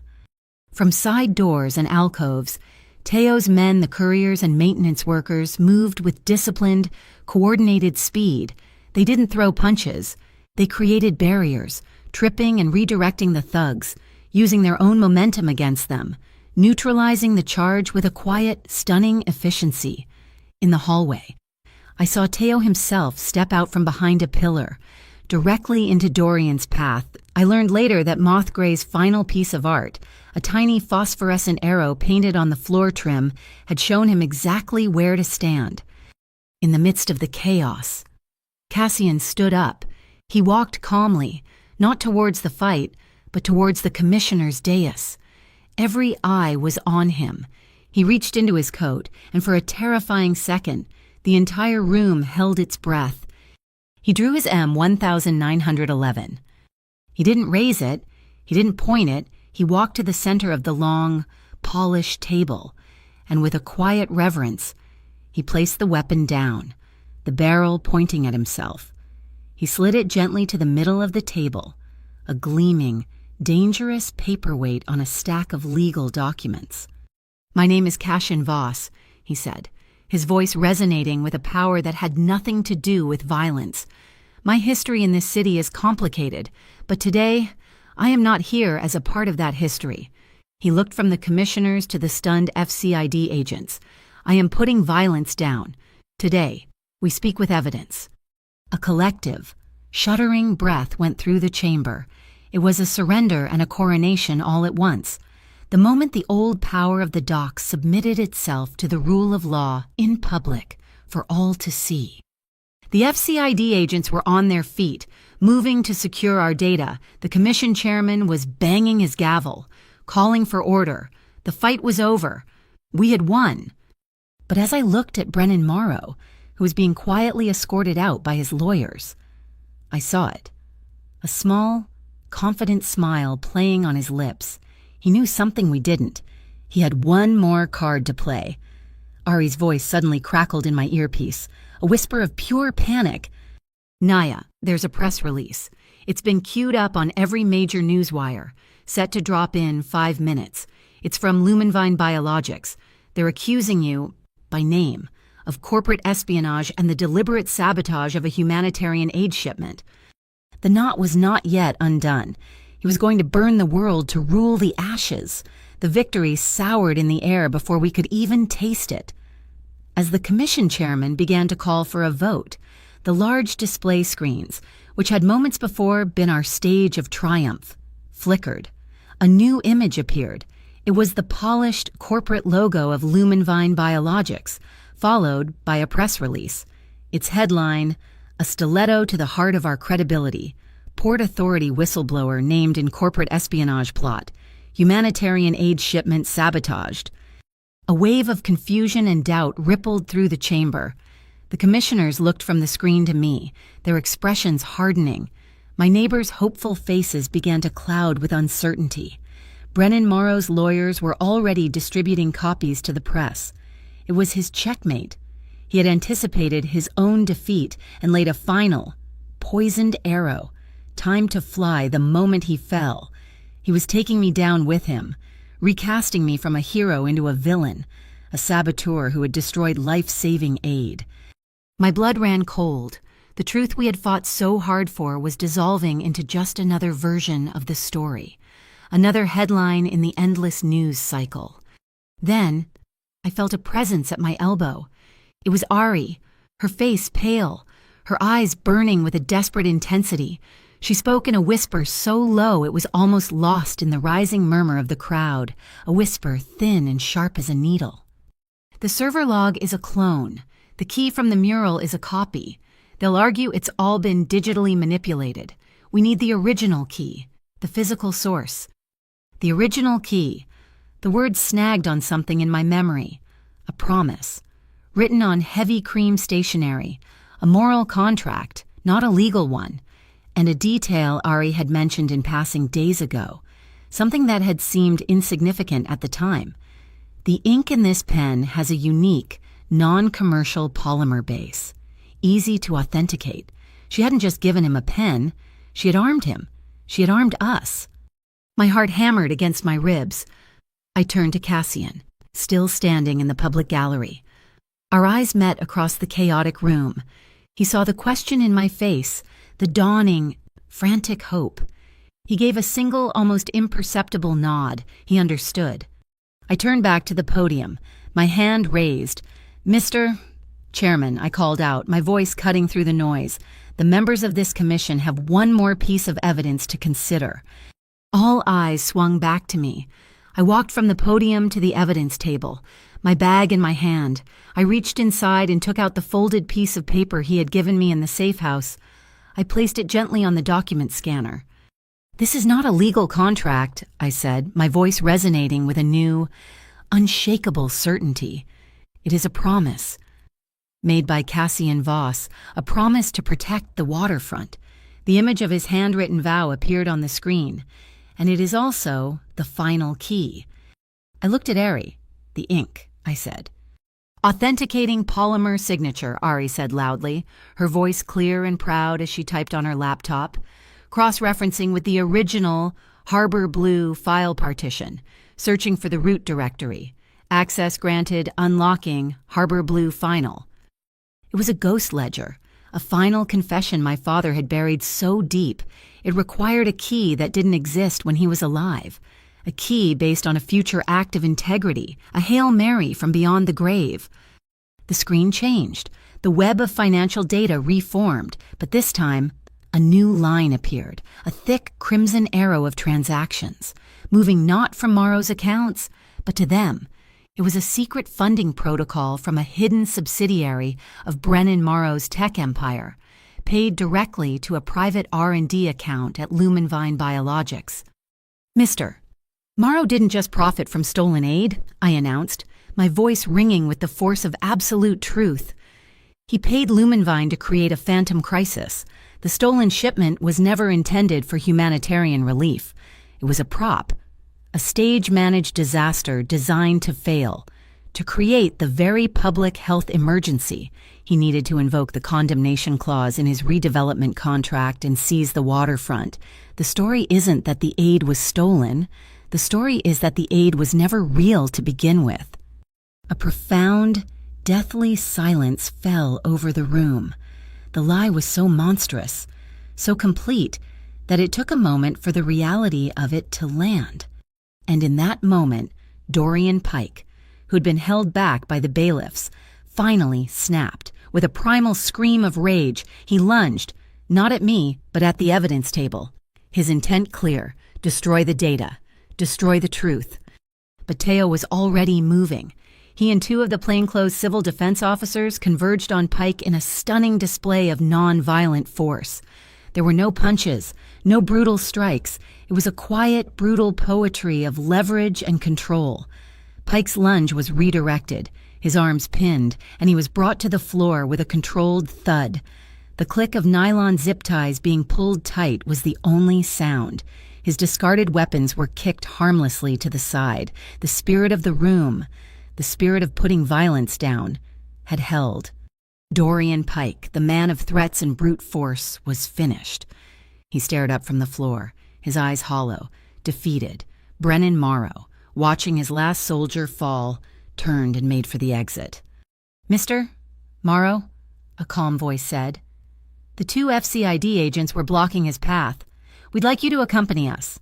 The city's district attorney, who had been watching from the gallery, stepped forward. The trap was closed. As they escorted Morrow away, Cassian walked back to the commissioner's dais. He stood before his gun, still lying on the polished wood, with a slow, deliberate motion. He reached out and turned it, so the barrel was no longer pointing at his own chest, but away, toward the past. Then, with the tips of his fingers, he pushed it gently away from himself, an offering, a final act of surrender. "I take responsibility for my past," he said, his voice quiet but carrying through the now silent room. "Today." I let the law speak. The final, irrefutable proof landed a moment later. Ari's voice, a triumphant whisper in my ear. Got it. The Lantern Project. A final, encrypted email I just cracked from the Lumenvine server. On the screen, a single, damning email appeared. It was an internal memo from 5 years ago, outlining the entire waterfront cleanse strategy, from the creation of the fake aid crisis to the securitization of the devalued properties. It was the blueprint for the entire conspiracy, the final nail.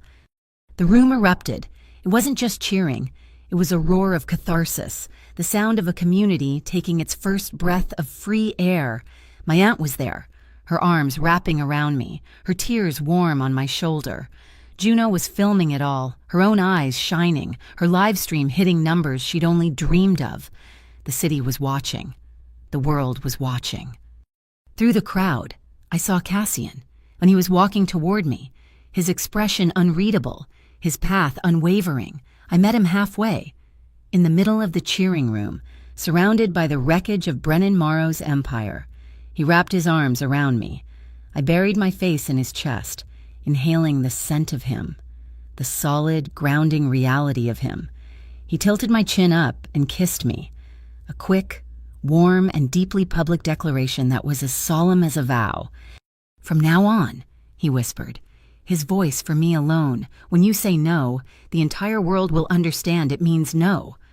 A breathless laugh escaped me. I looked up at him, my heart feeling too big for my chest. "And if I say yes?" A rare, genuine smile touched his lips, transforming his face. "Then I will spend the rest of my life earning it."